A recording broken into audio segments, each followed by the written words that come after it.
আসসালামু আলাইকুম। আশা করি আপনারা সবাই ভালো আছেন। আমি মোহাম্মদ আনোয়ার হোসেন শেখ।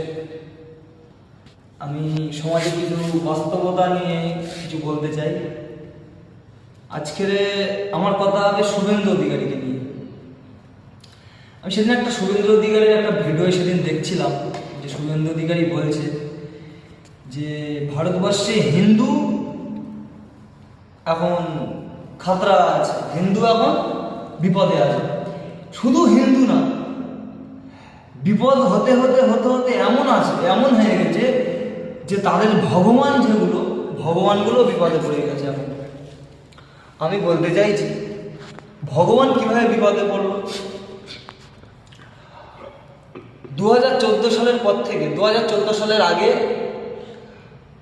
ভগবানরা বিপদে পড়েনি। এখন 2014-র পর থেকে বিজেপি সরকার আমাদের হিন্দুস্তানে রাজত্ব করার পর থেকে যত ভগবানরা সব বিপদে পড়ে যাচ্ছে। এখন বাবরি মসজিদের ভেতরে রাম ভগবান ঢুকে আছে, সেখান থেকে টেনে বের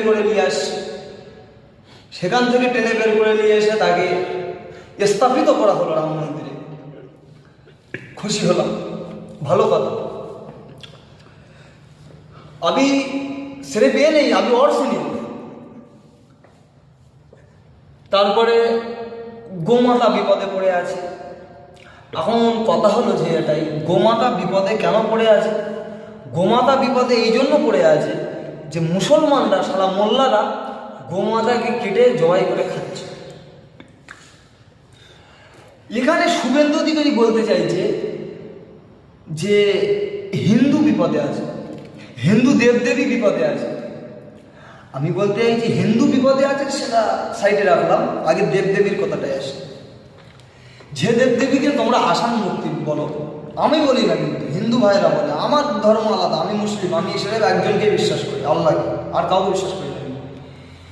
তো তোমাদের যে দেবদেবী তোমাদেরকে, তোমরা সেই দেবদেবীকে ছাড়া তোমরা বাঁচবে না। সে দেবদেবী তোমাদের আলো দেয়, দেবদেবী তোমাদের বৃষ্টি দেয়, সব বিপদ থেকে দেবদেবী তোমাদেরকে বাঁচাচ্ছে।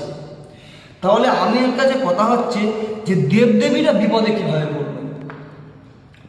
আর যদি দেবতা তাকেই বলা হয় যে বিপদে পড়বে না, যে বিপদ আসান করে দেবে, তাহলে দেবদেবী কিভাবে বিপদে পড়ে যাচ্ছে? ভাই, এটা একটু শুভেন্দু অধিকারীর কাছ থেকে আমি একটু জিজ্ঞাসা করতে চাইছি।